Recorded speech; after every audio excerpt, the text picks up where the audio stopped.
I'm Alo Connaughton. I'm a Columban priest, born in 1944.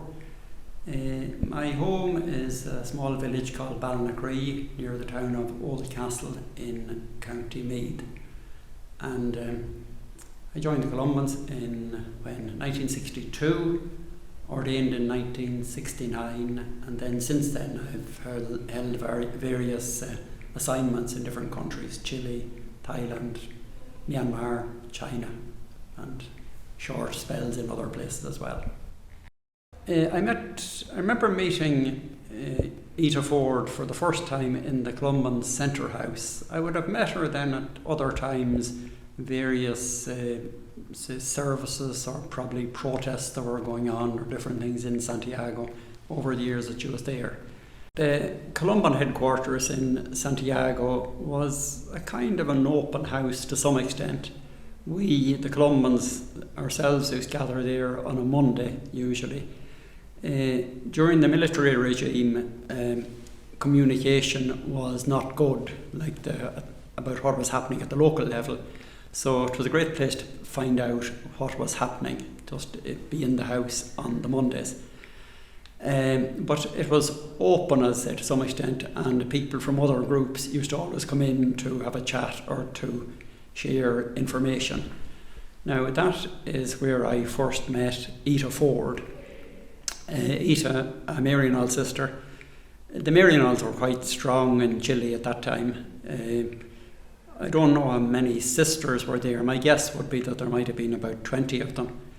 And there was probably 20 or 30 Maryknoll priests as well. The sisters first came, I think, to teach in schools, and then they began to work in the poorer areas in what we would call in Chile poblaciones. They were generally poor quality housing, or even very kind of temporary ones that became semi-permanent, wooden buildings, whatever. I can't remember exactly where Ita was working. As far as I remember, she was working in the eastern zone at that time. So she used to come in occasionally on the Monday and she'd sit down and have a chat, or sometimes wait to have lunch. My memory of her was there was always life to her. You know, she always had questions about what was the best thing to do. You know, the situation at the time was there was a lot of oppressive kind of stuff going on. The Pinochet regime, of course, they had organised a whole secret police service. The police were fairly rough. Army searches in these poor areas were common enough at the time. A lot of arrests. Most of us had many a visit to police stations or detention centres, whatever, looking for people who had been arrested. Because even having been a member of a trade union or something like this was an offence, or being an officer in a local council, or if you had belonged to some of the left-wing parties, it brought you under suspicion. So that would be kind of the general atmosphere that Ita was working in. You know, and I can remember her telling us about what happened last week in the poblacion or whatever. But what struck me about her was that, you know, she was always reflective. She was always wondering, what do you do in a situation like this? Because it wasn't always clear, you know, the normal things that would have been going on in a parish. It wasn't possible to do a lot of those during those years. So Ita, I say, she had that probing kind of questioning thing about her. I know that at some stage of her life she had worked in a publishing house or on a magazine, and I think she kept some of that kind of journalism or questioning approach to life anyway. So that would be one memory of her. She always had a good sense of humour as well. You know, she'd along with the serious kind of things that were happening in her area, she'd have funny little stories about the different things that happened as well. I think they would be the two predominant things that I would remember about her. She was, height-wise, you would regard her as fairly small. She was probably 5'8" 6 or thereabouts, maybe my guess. But there was certainly plenty of life in her. She wasn't small in her spirit. Wasn't hugely talkative. Like she was quite pleasant to chat to, but like she was reflective as well in her conversation. You know, she didn't rush in with an answer or with a solution to whatever came up. So a very pleasant conversation to chat with, and you know, analytical in her approach to. She was very interested. Like, my memory is that she didn't spend a lot of time in kind of gossipy things. You know, she didn't seem to be particularly interested in that side of things. But she'd have plenty of things to say about her, you know, what was going on in the church, what has been done there, whether it has been successful or not, and certainly plenty of things to say about the political and social situation in Chile.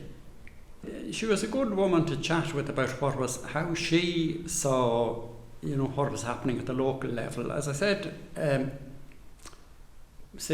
was a very tight control on communication. Like the media, papers, radio, everything was quite controlled at that time, especially in the early years.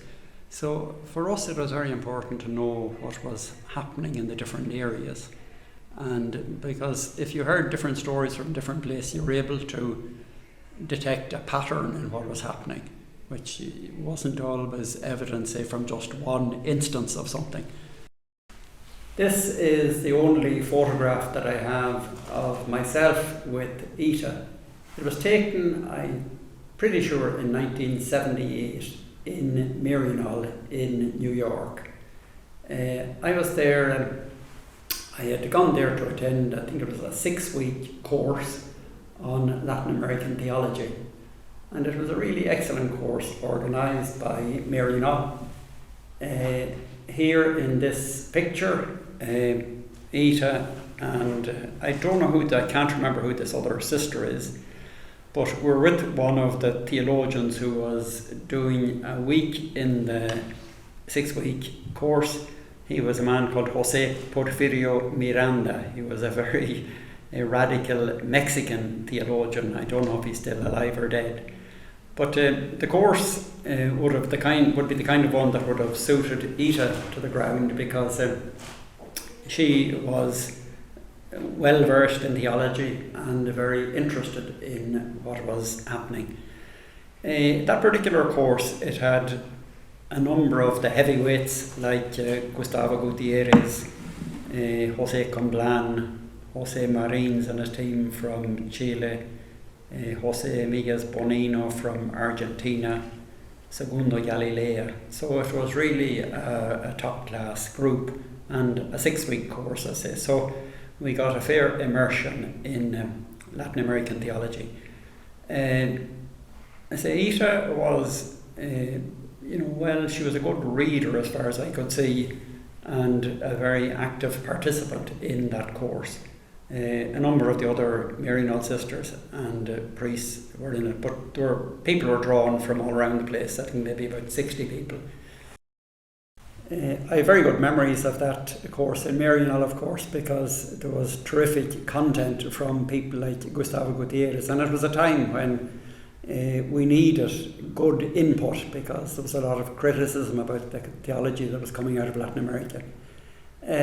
But I say Ita was a very active participant. But one of my lighter memories from that course was at the end, the night before we finished, all the different ethnic groups that were there were expected to put on some kind of a concert item for a wind-up.